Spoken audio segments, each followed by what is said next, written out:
Okay, buenas noches. Good evening, everybody. This is Daniel Fink speaking. Welcome to our first session of the Universal Acceptance Training promoted by Lacralo, UASG, UASG, and ICANN.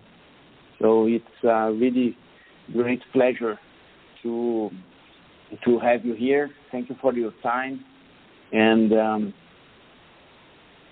first, I would like to say a big thank you to our friends from Lacralo, which you'll hear from them shortly, for this initiative, this effort to put together and bring to the region this important topic for our developers and internet community.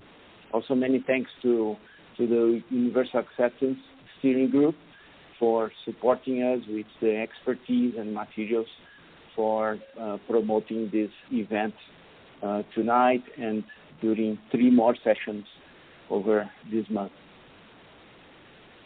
So just a couple of announcements for you.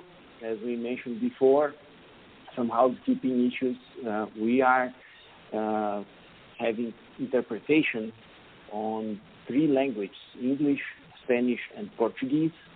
So the audio in the Zoom room is Spanish, and if you want to join on English or Portuguese, you can request a dial-out to your phone. Just type in your phone number in the chat, and we're gonna give you a call in the channel that you prefer, or you can visit this website for finding the number of your country. The other thing is during the session, please mute your microphones for both the telephones and for your computer if you are not speaking, and raise your hand to make a question by microphone, and or just type your question over the chat in the Zoom room. And most important, have fun, make a lot of interactions with us. We are here to have a good conversation during this first session. So now we have the welcoming ceremony. For the welcome words, I would like to first say a big thanks and give them the opportunity to introduce themselves to you. From the president of Lacralo, our friend Sergio Salinas, and after his words, we will hear from Silvia Leite, my Spanish professor.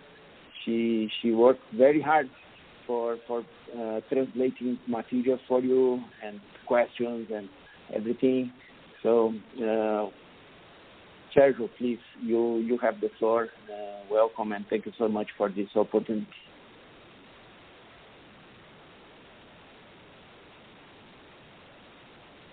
Sergio Salinas speaking. Thank you, Daniel. Greetings to you all of you participants attending the first session on Universal Acceptance. This training course is aimed at technical persons who speak Spanish and Portuguese. We want to just give you an overview of Lacralo. That will only take a few minutes.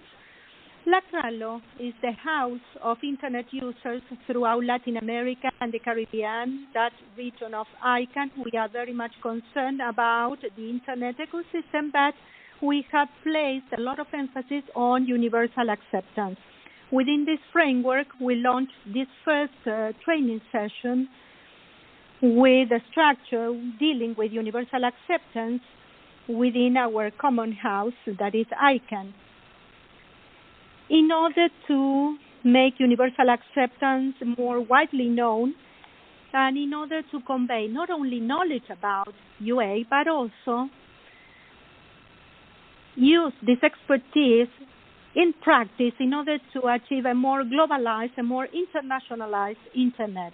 Within this framework, I would like to thank you all for your attendance, but also I want to extend my appreciation to the instructors that will be working during these 4 sessions with us: Dennis Tan, Daniel Fink, Mark Depiher, Champika, Wihayatunga, and Hussain, who are the ones who will interact with you and who will convey all their knowledge to you.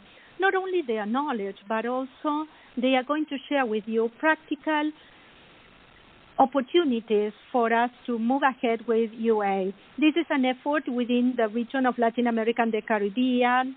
Different groups are involved. We have different working groups, and we invite you all to join these working groups in Lacralo. But this time, 3 groups got together who also give the example in collaborative work in the region. The IDN and Universal Acceptance Working Group, led by Sylvia Herlen-Leite. The Capacity Building Working Group, led by Adrián Carballo. And the Communications Group, led by Marcelo Rodriguez. These 3 individuals have made it possible for us to have this course today. They have worked on all the organization, on all the scaffolding within ICANN for this to be possible. So I want to congratulate the 3 working groups, the instructors that are going to deliver the course. And above all, I want to congratulate you all for taking the bull by the horns and attend this course that will deal with a topic that is extremely important to secure the internet stability. That would be all. Thank you. Thank you very much, Sergio. Now I'd like to invite Sylvia. Sylvia Herlen speaking. Can you hear me? Can you see me? Sergio Salinas speaking. Yes, Sylvia, go ahead. Sylvia Herlen speaking. Hello, I'm Sylvia Herlen-Leite. I look quite different now from the picture that you see here on the screen. I'm very proud of being here today.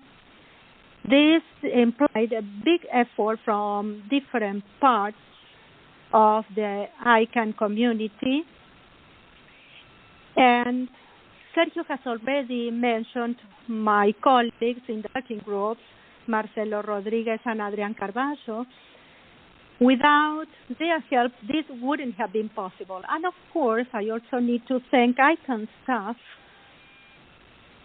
represented by Daniel Fink, who is going to be the first instructor that is going to deliver this course. And of course, I want to thank the support of all the interpreters. As Sergio said, we are part of Lacralo. We are the civil society. We are the house of internet end users. But for the first time now, we are opening our doors to others. We are always open to receiving people who want to advocate a good use of internet. So although you are still not part of Lacralo, we are very happy to have you all here. Technology students, developers, programmers, we want you to be part of Lacralo. We always welcome individuals who want to help and contribute their time to helping internet end users. So welcome.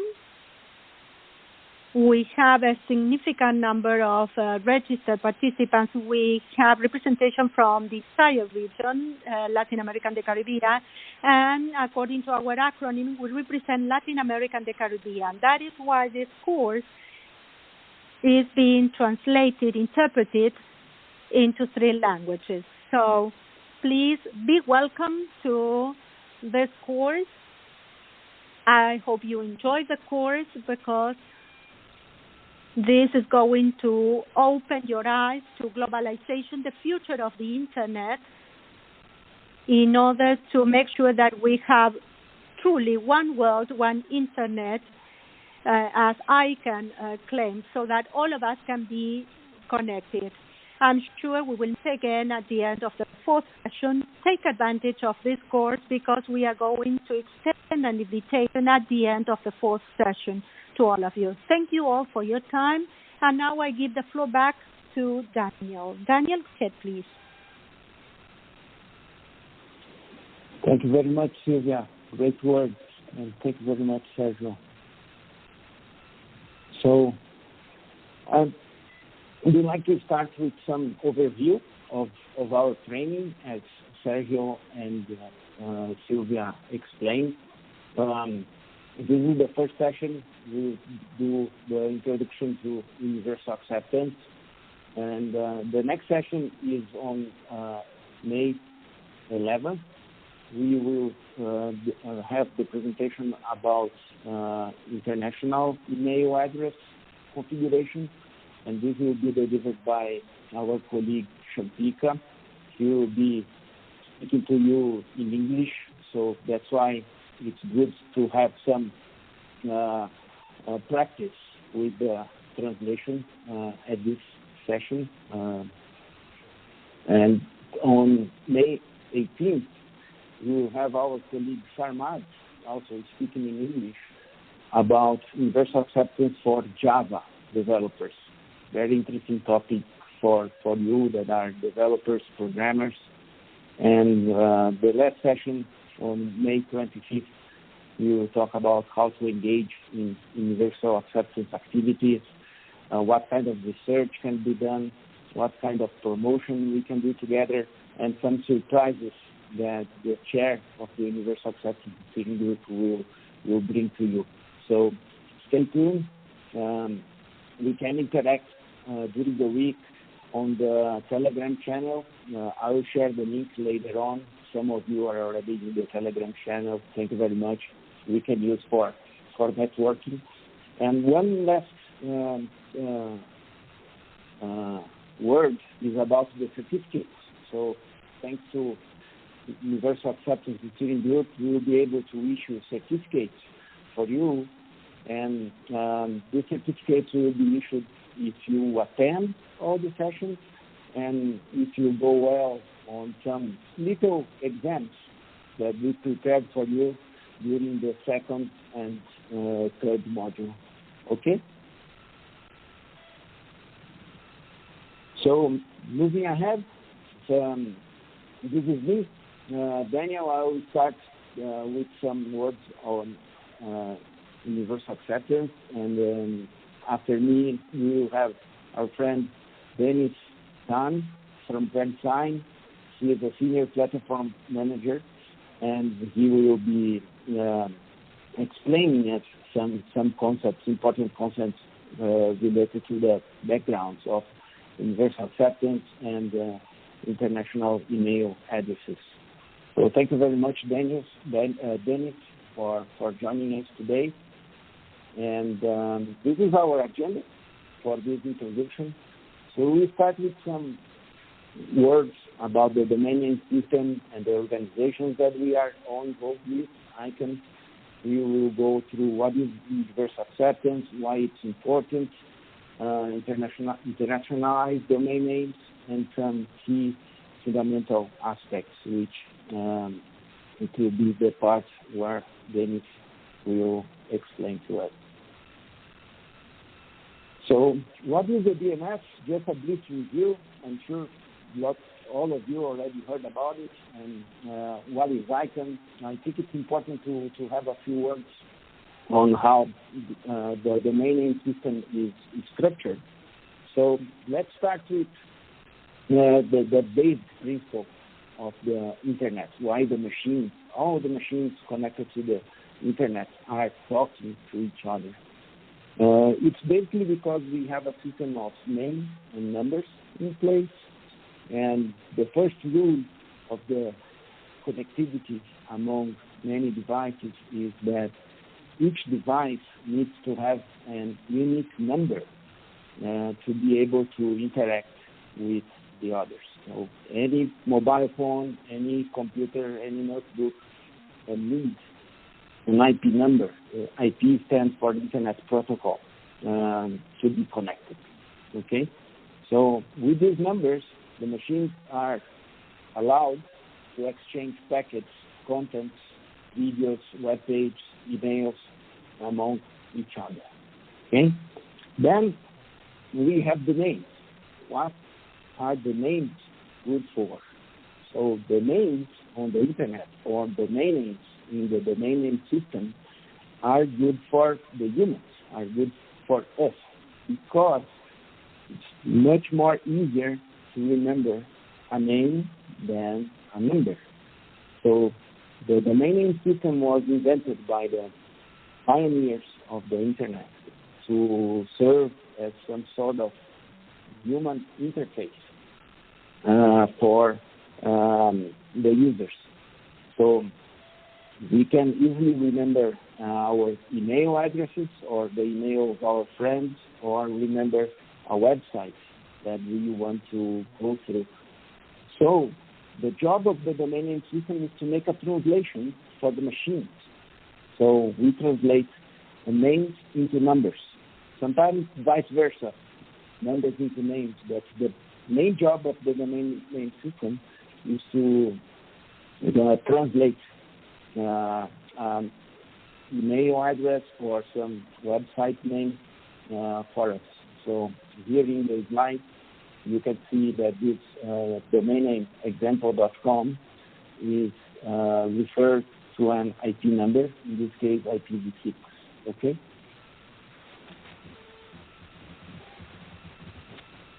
So to make the domain name system work, and then the interconnectivity among all the machines on the internet, we have a couple of organizations in place that work for the users.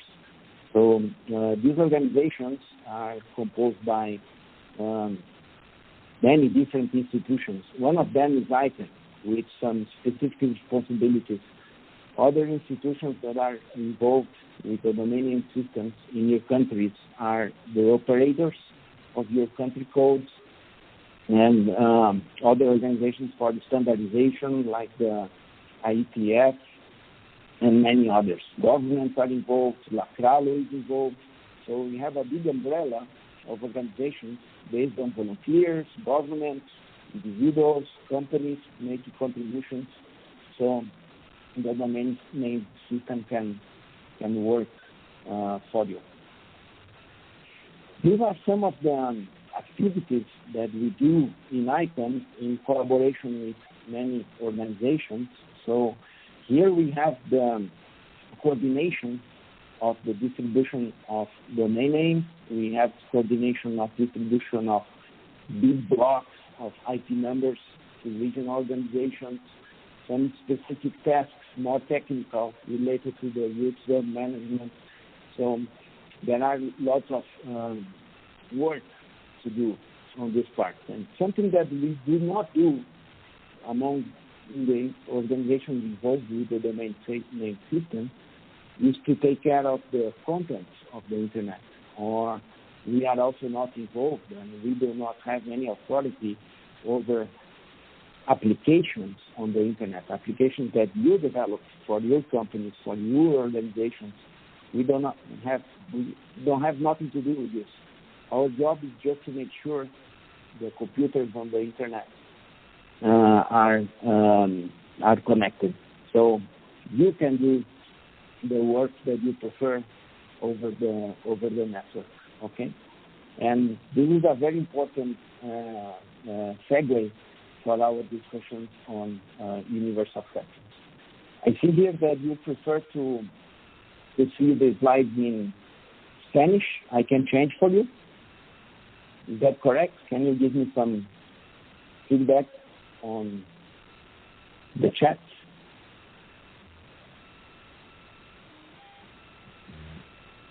If you want, I can quickly change the slides to Spanish.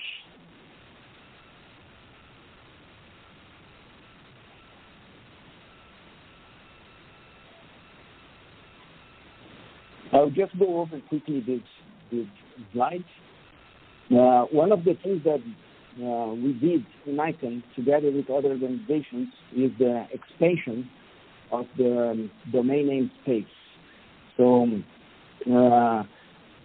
we have the introduction of new generic top-level domains from 2013 that changed a lot how people can use the names on the internet.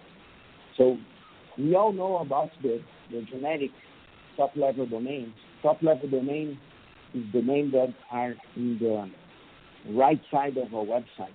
For example, .com or .br in the case of Brazil, or .asia.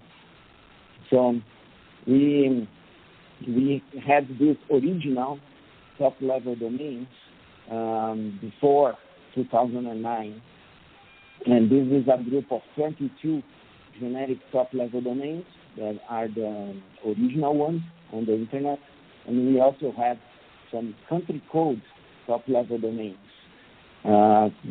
referring to all the countries and territories. So, for example,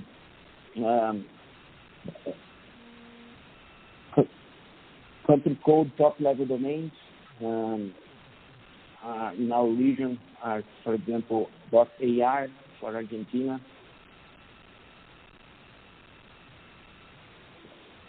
and .br for Brazil.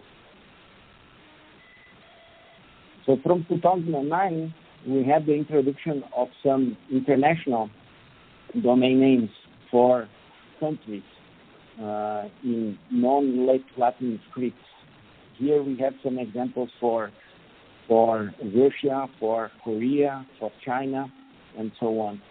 But the biggest expansion of the domain name space happened from 2013, where we have over 1,200 new domain names from many different sectors, including .bank, .global, .london. So you can see the difference between the original and the new top-level domains by the number of letters in the name. Okay, and together with new generic top-level domains in Latin script, we also had some international generic top-level domains in many different scripts around the world. Now, I would like to share you some story for introducing universal acceptance, and this little story tells about our friends João, Ms. Lee, and Mr. Mohammed, my friend from Brazil, from the city of Campina Grande. Also Ms. Lee, she is my friend from Beijing in China, and Mohammed is my friend from Doha in Qatar. So the interesting thing is with this extension of the domain name system, it is possible for João to write his name with the tilde and also write commercial in his natural form in Portuguese. Also, Ms. Lee can have some email using the letters that she understands in Chinese, and also Mohammed can write his email in Arabic, which is writing from the right to the left. Okay, so with this, they can have totally culturally friendly experience of using the internet in various ways. The problem that Ms. Lee, João, and Mohammed are facing is that not all the systems on the internet, not all the websites where they can fill a form or buy some goods on the internet, many of them do not accept their preferred email addresses for doing transactions and communicating with their friends. So basically, we have something to do together to overcome the issue and make the internet a friendly space for everybody. So this is basically how I can explain universal acceptance to my mom.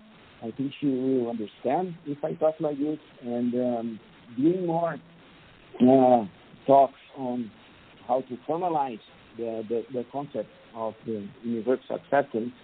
It's like an effort to make sure that all domain names and emails are accepted equally by all the systems, by all the internet-based applications, by all the devices, and everything that we develop together over the internet.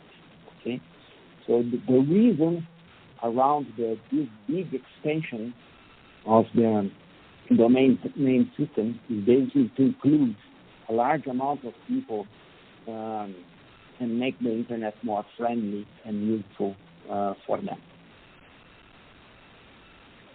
So here are some concepts that we will develop during the training. We will have some definitions over domain names, whether we are using identifying the domain names as a set of ASCII codes, considering short top-level domains like .sky, as we see here. We also can consider the new long top-level domain like .engineering, here in blue, or internationalized domain names. For example, this one written in silent scripts.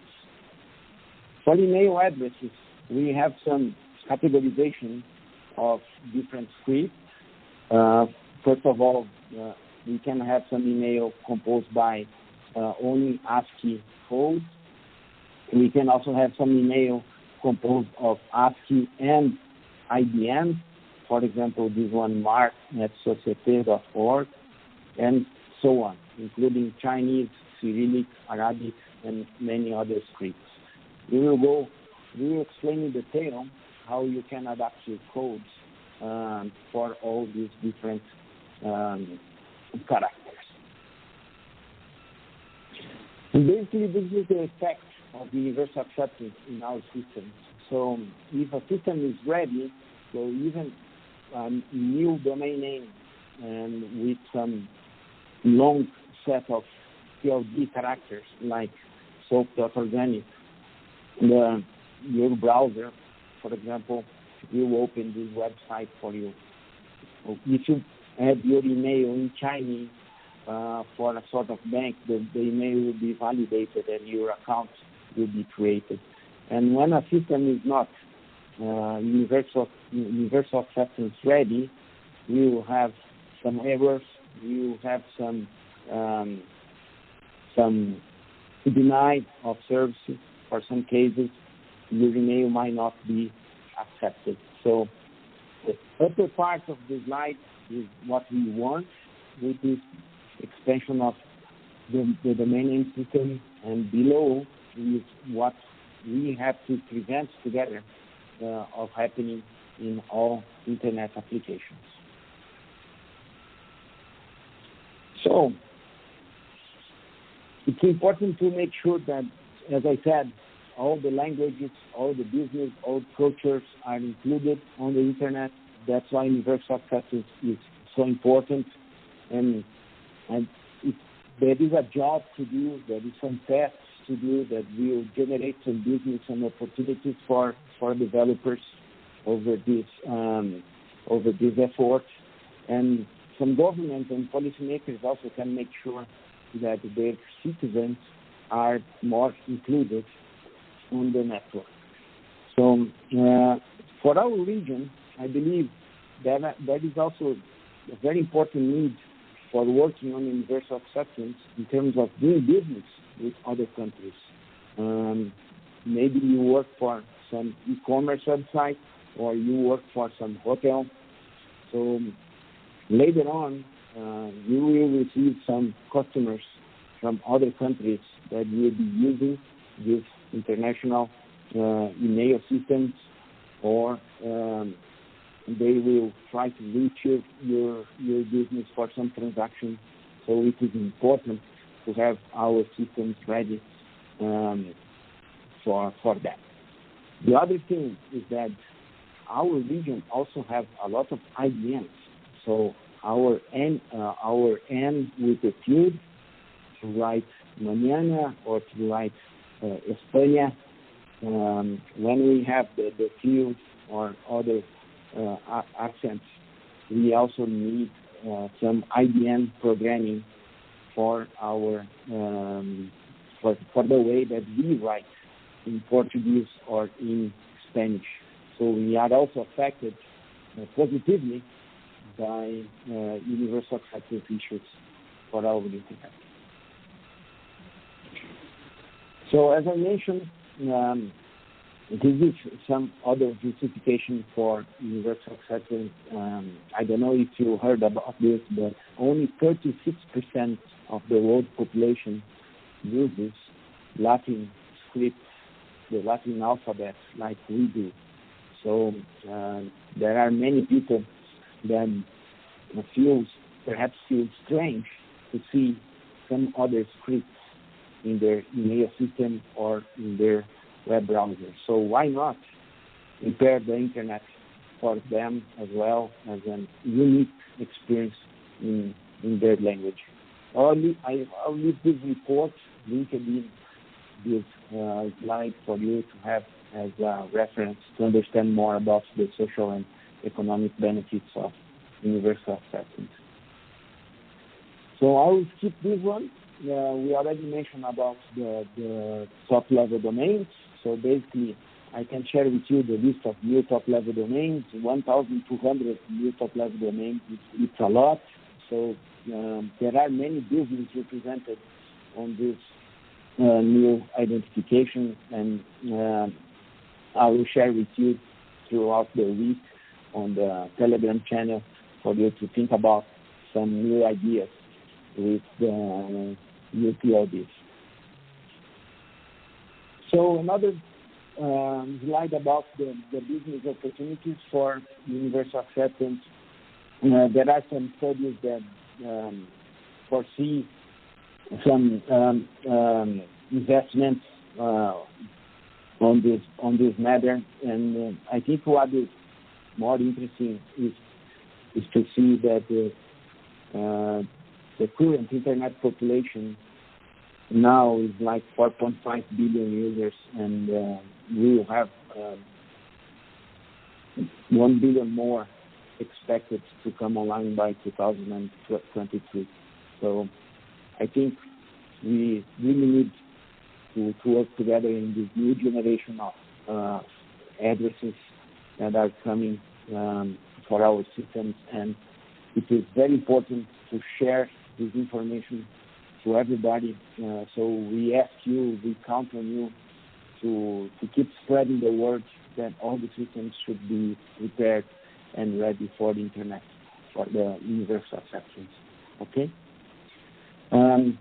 This is more about the universal acceptance steering group, which will be well explained in the last session. So the same way you can join Lacralo for helping to advance the internet throughout. You can also contribute to the universal acceptance steering group and meet a large amount of companies that are involved on this. There are great organizations like VeriSign where Artemis work, doing many efforts to advance universal acceptance, and we really count on you to help on this job. So that's all for my part. Now I would like to invite our friend Dennis Kang for the next segment, key fundamental aspects of universal acceptance. Thank you, Dennis.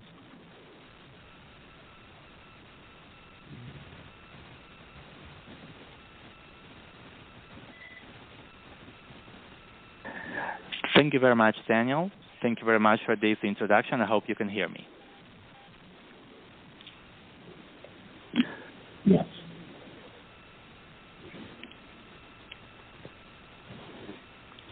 Okay, so let's start then. Daniel has showed us a few examples of what the universal acceptance is, what domain names are, and a call for all of you to join this effort, because this is actually a joint effort. It's the effort of many people. The DNS ecosystem is not only made up of registries and registrars, but also you, the developers, because you are the ones who put this into practice. You use the libraries, the protocols, the languages, the standards, HTML, codification, and we need to spread the word. So now we're going to have a look at the basics, the fundamentals, the technical part of the sessions that you're going to hear in the next weeks. So we will be dealing with Java programming and also how to configure the system so that they can be compatible with the internationalized system for email, or EAI, that is Email Address Internationalization. So let's have a look at the next slide, please. And please let me know if I'm going too fast. I will try to slow down because I know there is online simultaneous interpretation. So my plan for these slides is to provide you with a basic introduction of the technical concepts that you will hear in the next session.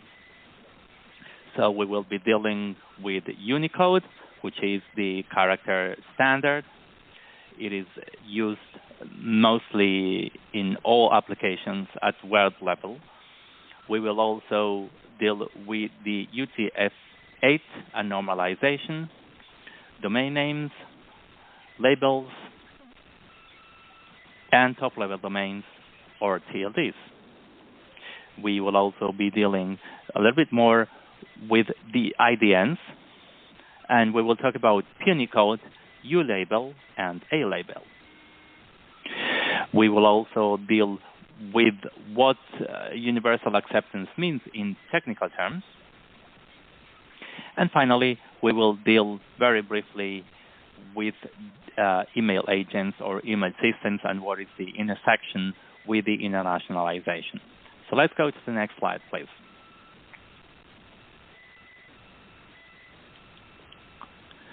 All right. Let's make a disclaimer here. What we will hear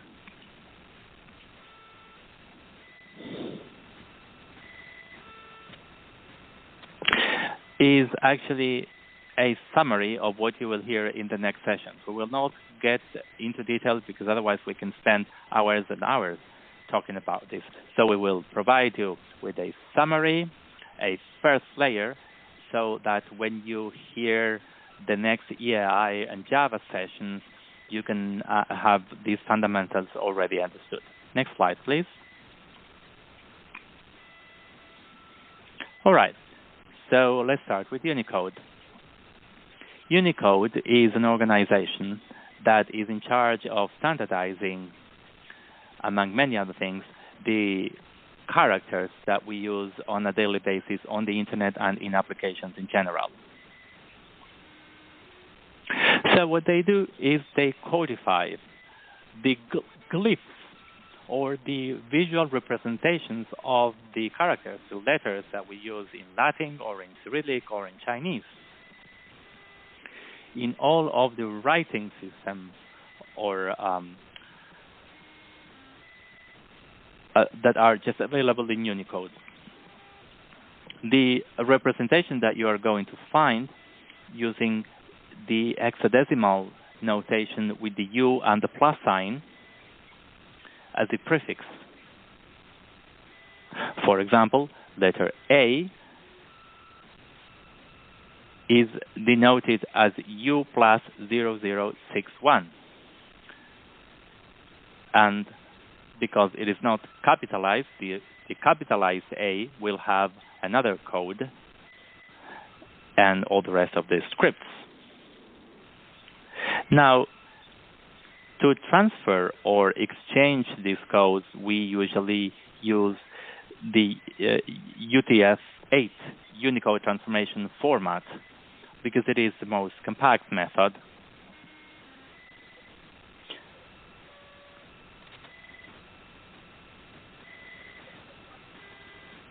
And because it can use a variable number of bytes, and it is used par excellence on the internet because we want our information exchange to be as efficient as possible. Then one other benefit of using UTF-8 is the fact that ASCII, the letters A to Z, are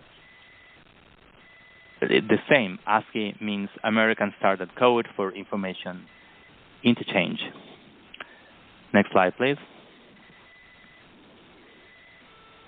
Now, in terms of characters, Daniel explained that the IDNs use characters outside of the A to Z range. For example, this E with the accent, the Unicode is U plus 00E8. Now, there are many ways of obtaining or interpreting this character with the accent, whether it is in its compound form, 00E8, or breaking it up into the factors or individual characters, such as a 0065, which is the letter E, just plain, and the tilde, the accent. But there is a system that is called normalization, whereby the application will order these characters, and irrespective of what the user will type when accessing a word processor or the address bar in a browser, the application, in order to guarantee that the character is always read in a way, it needs to be used in a certain way. And so in Unicode, if our keyboard has the letter E with a diacritical mark, it will immediately identify it as 00E8. But if our keyboard does not have that tilde or a grave accent, then we will need to write the letter E and use the tilde or the diacritical mark, and it will be interpreted as the 00E8.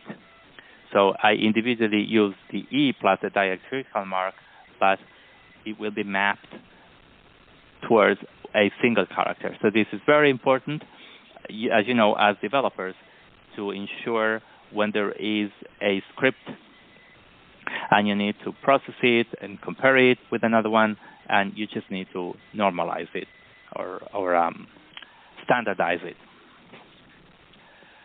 For domain names, then what we recommend is to use the NFC, or normalization form C. Next slide, please. So let's discuss now a little bit more about the IDNs. What we finally saw, what the end user finally sees is the letters they use in an alphabet. In Spanish, it's the letter ñ. In Portuguese, there's the cedil. In French and German, there's umlaut. There's a tilde or a diacritical mark or a grave accent. And so if we go to the Chinese or Japanese system, they have other characters that are not Latin-based, but it's actually different script. With the introduction of the IDNs, we made the DNS system that was actually developed on ASCII, that is the letters A to Z and the numbers 0 to 9. So this was extended in order to be able to support the different scripts used in the different characters around the world. But the DNS has not changed.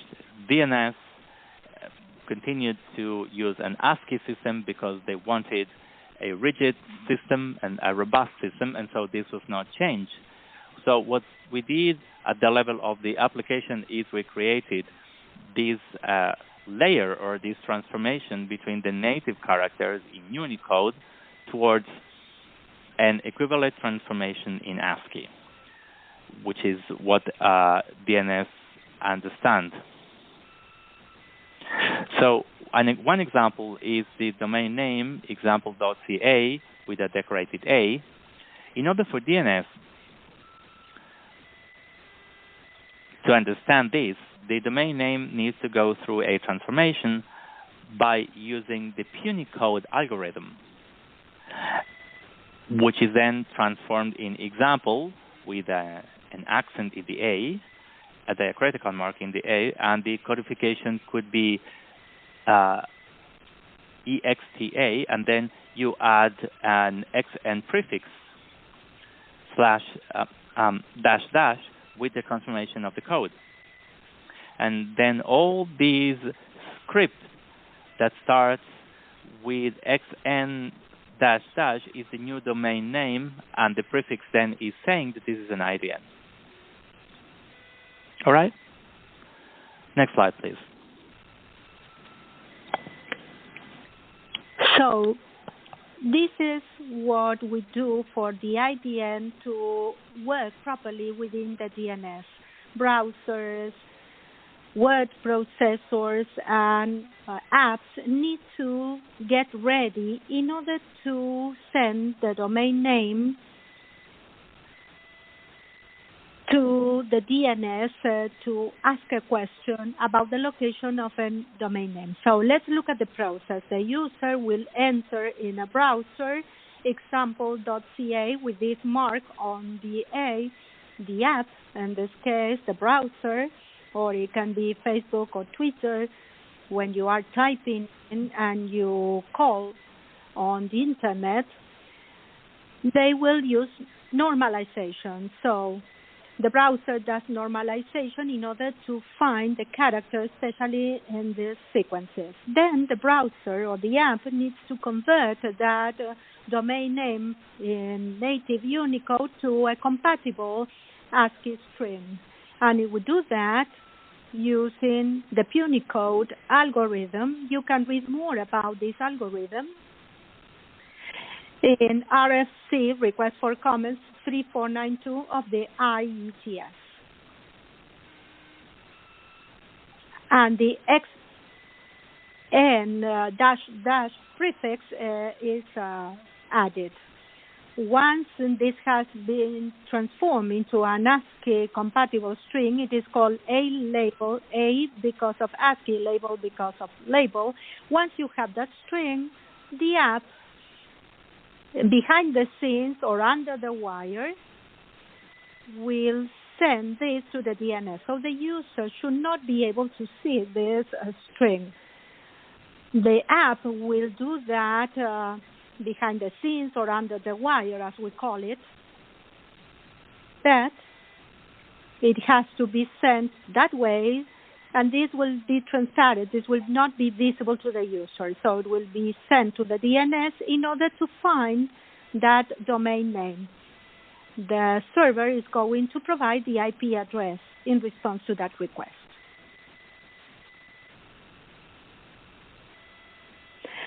So there is a question I see in the chat, and I think that it would be good for me to answer it immediately so as not to forget about it. It says, Dennis, here there is a problem with the two-way communication. In the case of example, with the usual tilde, the usual mark that we use in Spanish, and the one with the other type of mark would fall in the same ASCII string. Is that correct? No.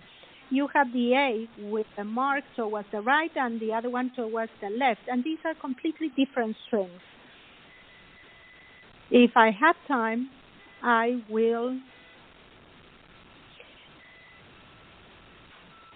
give you some examples of some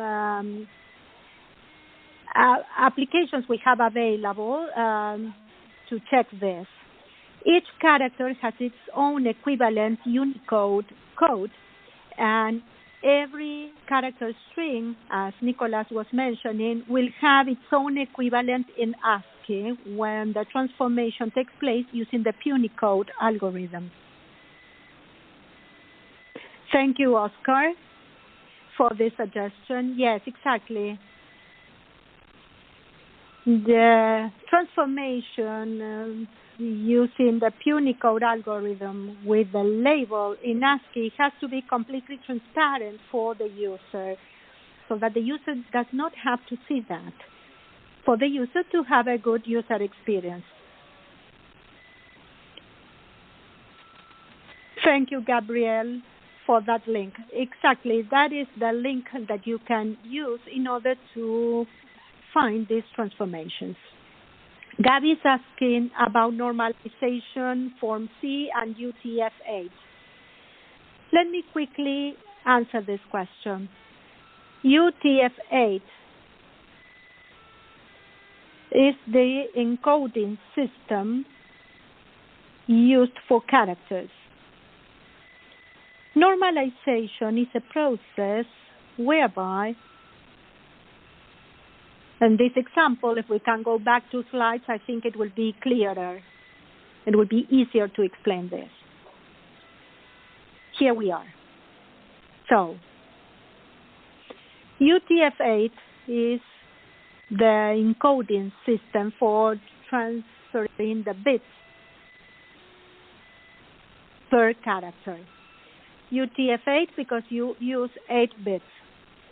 The normalization process normalizes the user entry. So when the user types in, for instance, I think that most of us have a keyboard without the marks or the tildes on the letter. So usually we need to use a combination of keys, the A plus the tilde. So you have to hit 2 different keys in order to get to that combination. When you do that, you are actually using 2 letters, letter A and the tilde.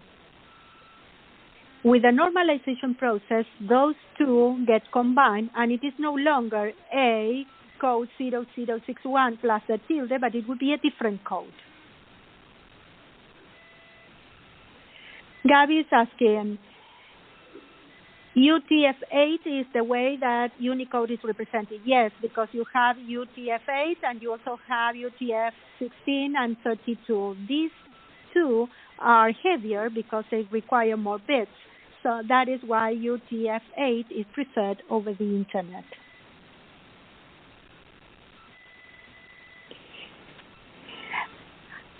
It is important for you to ask all these questions because this is just the fundamentals of all these topics. But when we start going into more detail with Java, then it will get more complicated. Gabby, what you are saying is correct. Okay. Daniel, can you help me with the slides? Can we go back to the slide we left before? Okay, great. So, we have the IDNs. IDNs came to the scene in the 2000s. Within the IETF, where they deal with protocols, they started having discussions around IDNs. And in 2003, the first protocol was launched for IDN management. And in 2010, the new version was launched. But it was called IDN 2008 because discussions actually started in 2008 to review the protocol. This was formally launched in 2010, but it is called IDNA 2008 because the discussion started during that year. And the one that you have to use is IDNA 2008. There are still some apps that use the 2003 version, but actually they should migrate to the 2008 version that is the most recent one. And when we talk about IDNA 2008 or the other version, there are two concepts that need to be clear for you, especially when you have the Java training. ULabel, U counts for Unicode and label is label. It is called ULabel, and it is the representation of the character string in Unicode. It is the native representation, like you need to see it as a user. And then you have the A label, which comes from ASCII label. And it is precisely the Unicode representation into an ASCII label. So these two concepts need to be clearly understood when you start with the Java training.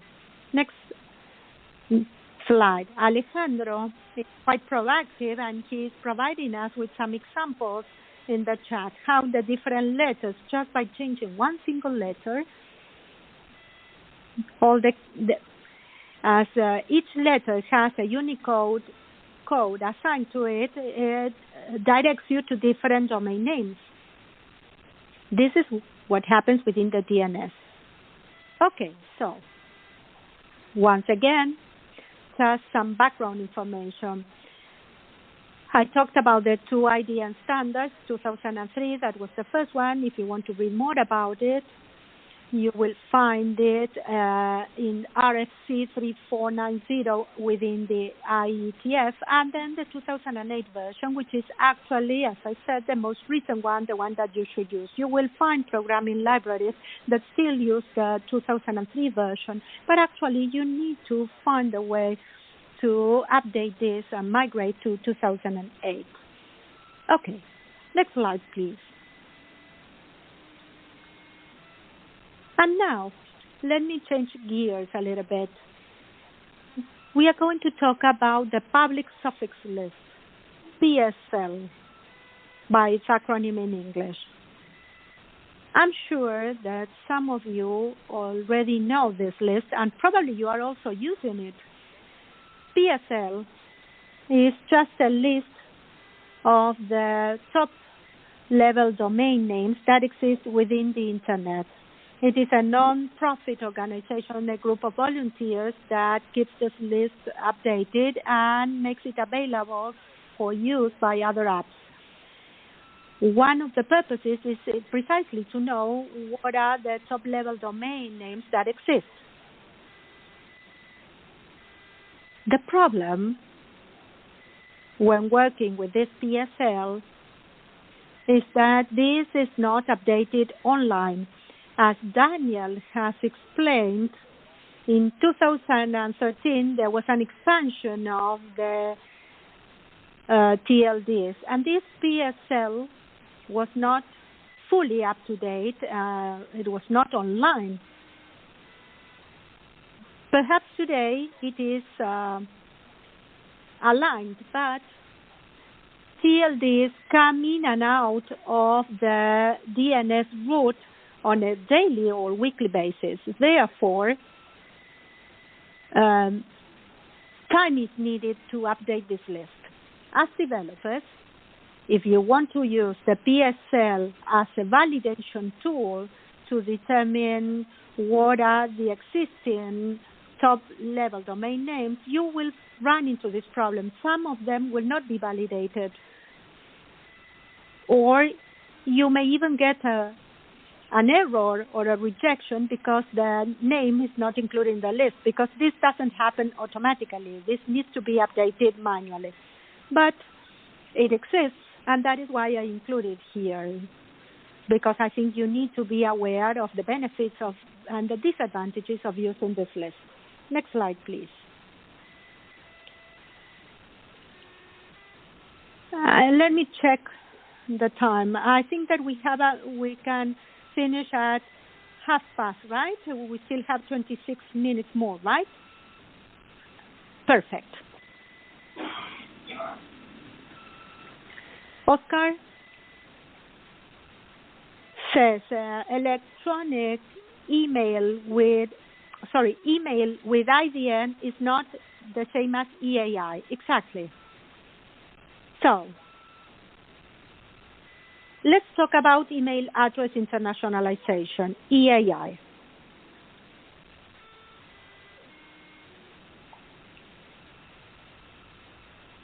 Usually, emails follow this syntax. We have the local portion and the domain name. Left side, at domain name.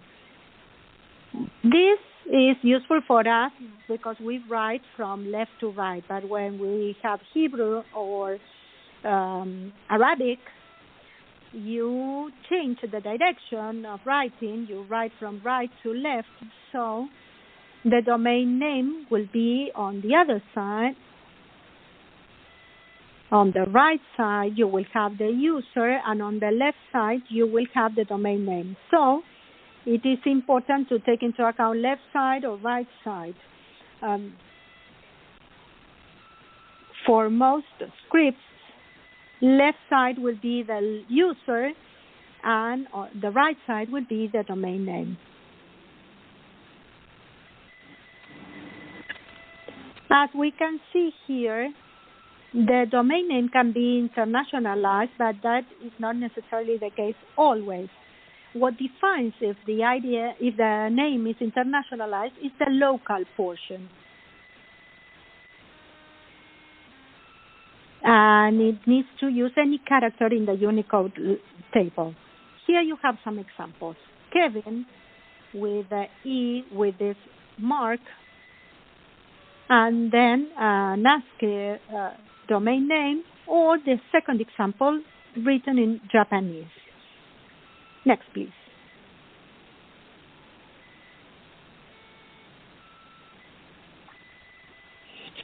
Now,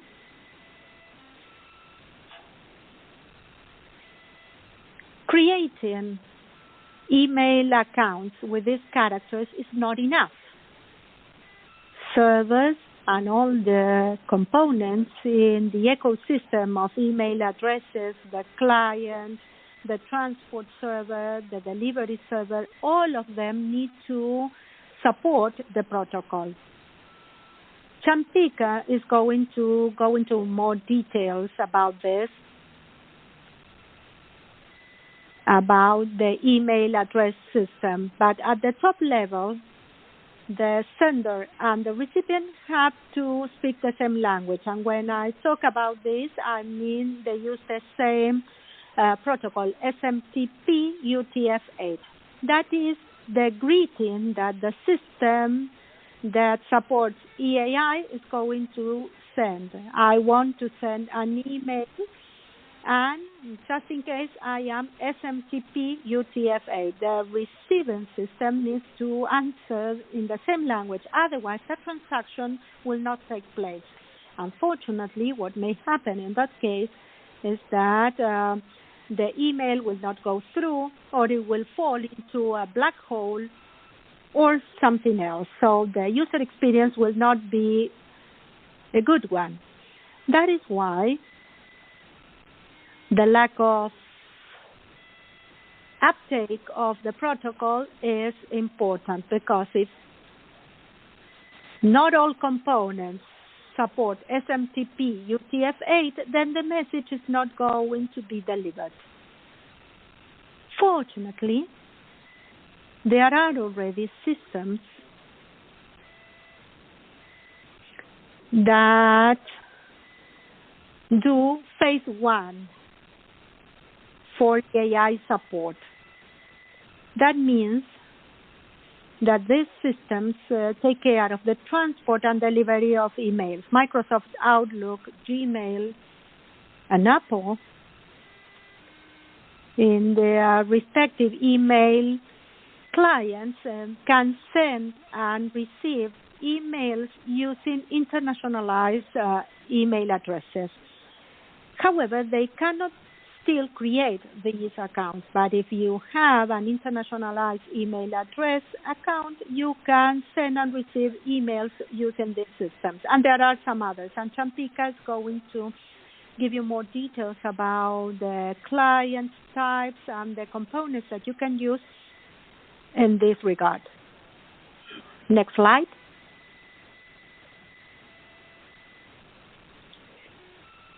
Right. Let me now talk about universal acceptance to give you some more details to add to what Daniel has already explained to you. Just to close the circle and to make sure that we have covered all bases. If you have questions, please write them in the chat, because this is a good opportunity to clear all doubts you may have.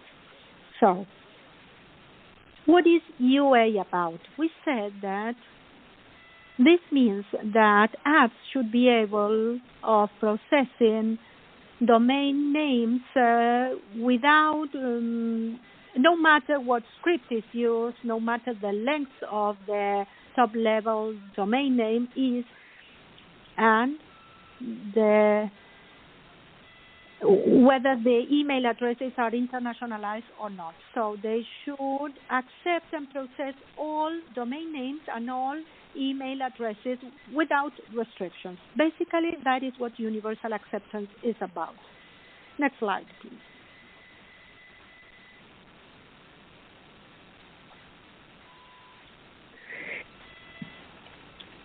Some more details, and Daniel has already explained this to you. I want you to be aware that some apps, even some libraries, still have in their validation algorithms, and this is something that as developers you need to pay attention to when you use these libraries, the domain name validation is not limited to 3 characters. That used to work very well in the early days when top-level domain names just had 3 characters for generic domains and 2 characters for country codes. But in many libraries today, they are still using this protocol. But you know that you don't have to use them because many of the domain names that you're going to validate now may be longer. They may have more than 3 characters. Or they may also use an IDN. You will also find some other validation algorithms that use regular expressions. You need to be aware of the type of validation that you are carrying out in terms of length of the domain name and the identifier or the type of character that you're going to use. Next slide, please.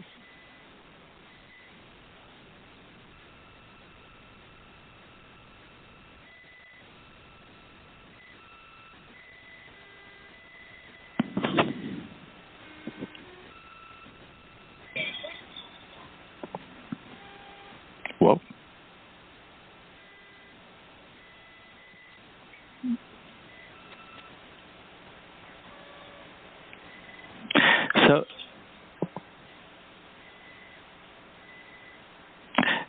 So domain names are in and out on a daily basis, and we estimate there will be another high-level round for domain names, and so there will be others that will be coming and going very frequently. So we need to find ways to validate domain names that do not depend on static lists. This is important. Next slide, please.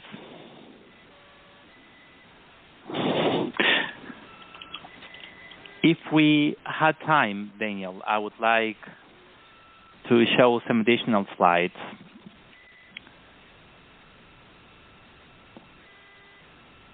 On some of the research conducted by the UASG with respect to applications. I'm not really sure if those slides are there, if you can show them.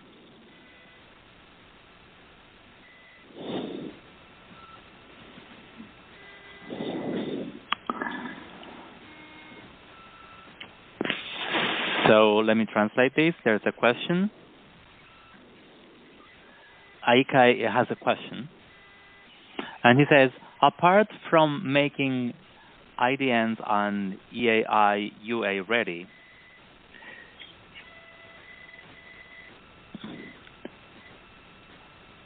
Is it possible to make web applications and systems input field to accept non-ASCII characters?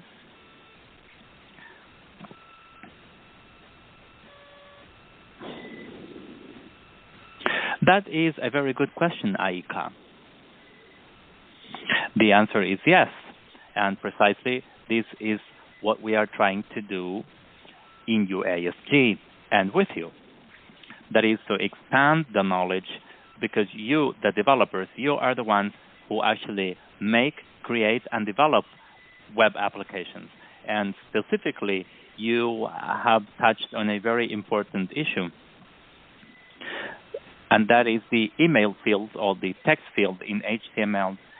This field can validate a domain name or an email, and you, the developers, are the ones who choose the type of validation that will be used to validate all of that. Of course, if as users you are using an application, whether it is a bank or any other way that you may find on the internet, you cannot do this. If it is a form, for example, you need to contact the web developer or the webmaster and tell them, this is the email I have, it is not being accepted, but it does work, and it is valid. So you can also do that, but of course it is not as fast. Now, if you're in a position to create a web page where the user that you will be serving needs the email or the domain name, then you need to know that this domain name or this email may be internationalized on you, or you can simply use an extension name, with more than 3 or 4 characters. So you need to know this, that when you choose the validation library, you can choose properly.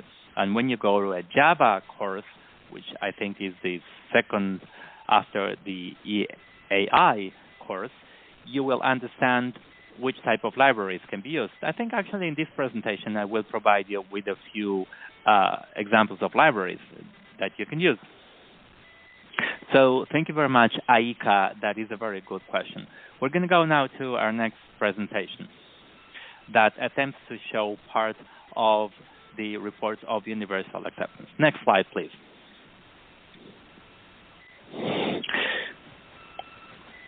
We're going to skip this. It is a list of what we do. So this is a study that was conducted for a few years to see what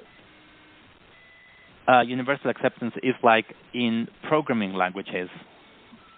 So we commissioned this study so that a group can have a look at the libraries that are available to determine which are the ones that can receive the highest amount of universal acceptance. Those that are in green are the ones that we would recommend the most. The ones that are in red, we do not recommend them. I don't want to say they're obsolete, because they could be used, but they probably would not be good for you to apply it to your application, or that is for your application to validate or process internationalized domain names or internationalized emails. And the one in a less dark red, that is the one that's in pink, you need to be careful about it. So let's have a look at the next slide.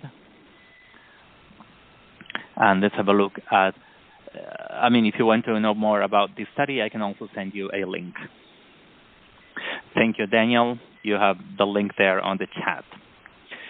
So after the programming languages study, we saw that this is programming languages on an isolated fashion, and we wanted to know how this language is used. So we conducted a study of the GitHub open source repository, where we saw, we actually scanned the number of applications written in Java, and those that use a domain name validation library or identification in general, what do they use? And so what we saw is the large part are actually using static lists and regular expressions that cannot validate the total amount of domain names. And so, unfortunately, we need to conduct an intensive work to use it. There are some libraries that can be used, but most of the libraries in GitHub for Java are the ones that we would not recommend. And so there is some work to do there so that people can get the right message. And this is understandable because developers want to be efficient and they always reuse the most popular libraries. And sometimes the internationalization is not at the top of their priorities. But now you are smarter and you will be able to apply this knowledge to your next project. Next slide, please. We also conducted the same study with Python. The story here is a little better because people use libraries that are compatible with the last protocol, IDNA 2008, and this is very good for Python. Next slide, please. Another study recently conducted was to try to see how good is universal acceptance in content management, for example, in WordPress. So we conducted a study on the open source version of WordPress and in some of the extensions managing emails to see what was the acceptance like. And most of it is accepted, and this is what is shown in green. And what's in red or pink is makes reference to those that cannot process internationalized domain names. Next slide, please. This is a more detailed view of each use case or the different types of emails. Next slide, please. This is a study of the different websites. This is in reference to the question that Aika made regarding the text box of a web page that accepts emails. And so we conducted a study from we did it in 2017, in 2019, and on 2020 to see how these internationalized emails are accepted, or simply ASCII emails, but with long extension names. We wanted to see what is the level of acceptance of these top 1,000 websites. And what we see is year after year and study after study, the situation has improved significantly. There is still a lot to do in Arabic and Chinese scripts and in combinations, but we are progressing. Next slide, please. Next slide, please. These are EAI components, and I think Champika will talk about this as well, so I don't want really to ruin his presentation. Do know, however, that this refers to the levels that I mentioned with respect to emails, level 1, transportation, and 2, it implies creating the emails at the server level. This one is a study for us to know more at the global level what is the SMTP and UTF-8 support at the level of registers for emails. This is the MX record. It is only 10%. It has been announced that there will be an SMTP support. Next slide, please. And I think this is the last one. This is the work that the UEAG does. It is a summary of it, actually. There's a saying that says that you cannot fix what you do not measure. And so the Universal Acceptance Organization measures and determines the deficiencies in applications. It also develops projects, whether pilot projects or large-scale projects. It identifies the deficiencies. And when we find that applications make a good use or provide with a good user experience with universal acceptance, we want to promote the use of those applications, and especially those that have deficiencies, we try and see how we can close the gap between applications and user experience, and then we start the cycle again. I think this was my last slide. Thank you very much for your attention, and if you have more questions, I think we have some more time for questions. I am open to questions now. Otherwise, Daniel, the floor is yours.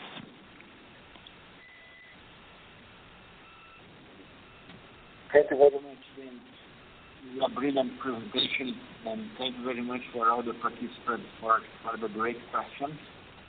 If you have some minutes for some more comments, please feel free to raise your hand, open your microphone, or send your questions on the chat.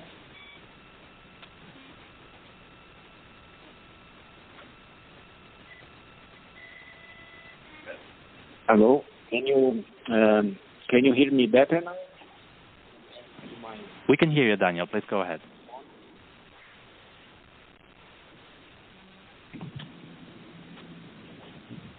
Is it better now? My audio?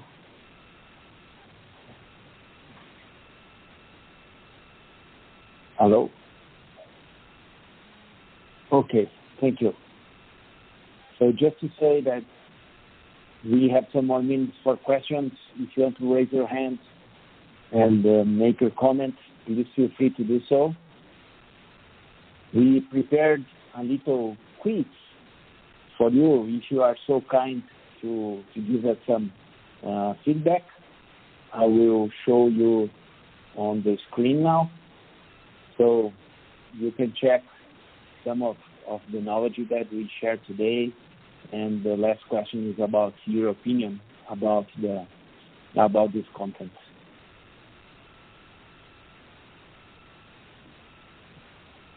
Here you go. I hope you can see. Thank you, Dennis, for guiding me through this quiz.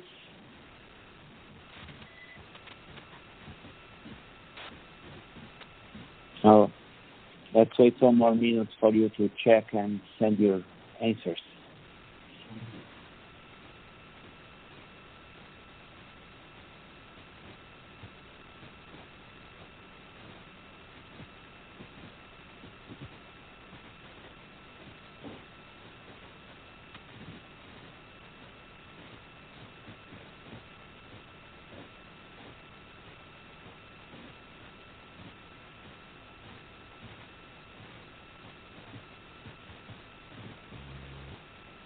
Just answering to Aika, I try to add the English in English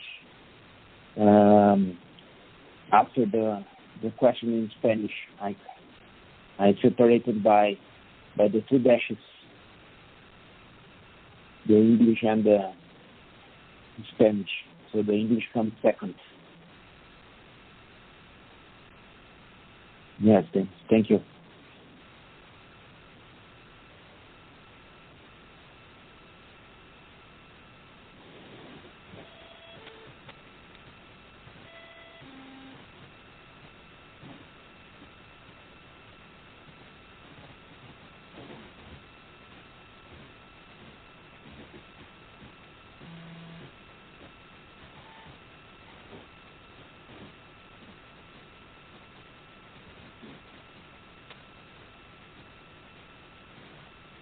Thank you, Gabi, for the feedback. Hope you can join us in the following sessions next week and until the end of the month.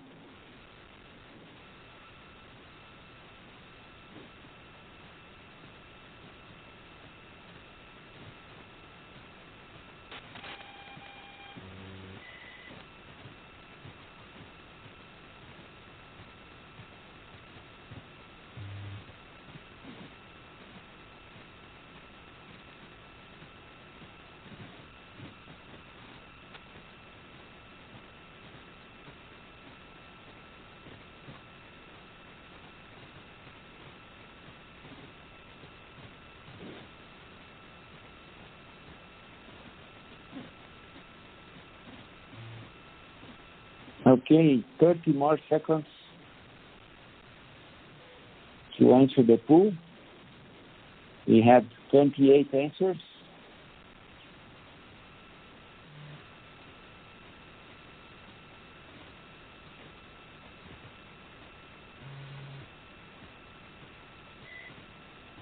So Dennis, can you help me to review the questions? I will show the answers here.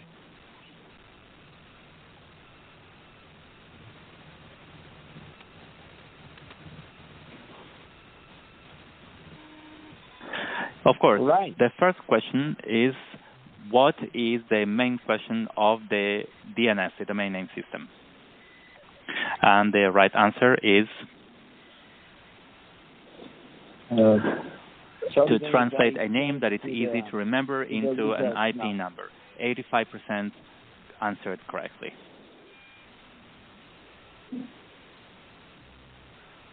The second one is, which of the top-level domains below is a CCTLD, which means country code top-level domains? Okay, so the correct answer is .do. 24% answered correctly. .com and .global are generic top-level domains, or GTLDs. The same happens with the last one, that is .com in Korean. Question number 3 is, what is the objective or the goal of universal acceptance? And here, 100% answered correctly. That is, ensure all domain names and email addresses are accepted equally. Very well. If there's something you need to take from here, this is exactly what it is.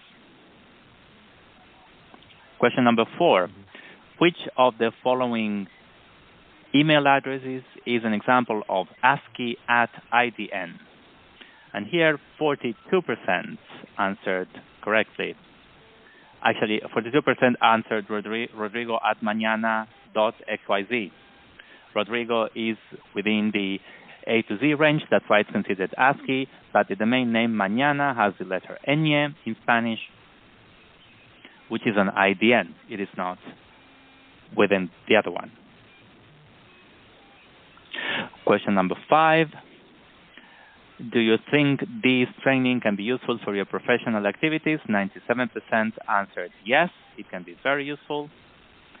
And I think I'm speaking on behalf of Daniel and Sylvia and Sergio, just to say that we are very glad that this will be useful for you, and we hope to see you in the next sessions.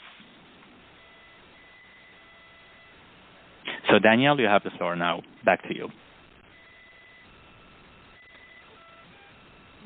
Thank you very much, Denis, for helping with the evaluation. Thank you very much for all of you who answered the questions and for your time, for your participation.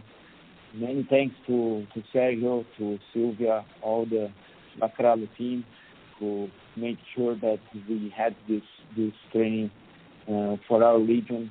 It was a pleasure to be with you today. And many thanks to the interpreters who worked very hard, and they will keep helping us in the future trainings. So see you next Tuesday. We'll be together here at the same time for the international email addresses with Professor Champica. So have you all a great evening, and see you next week. Bye-bye.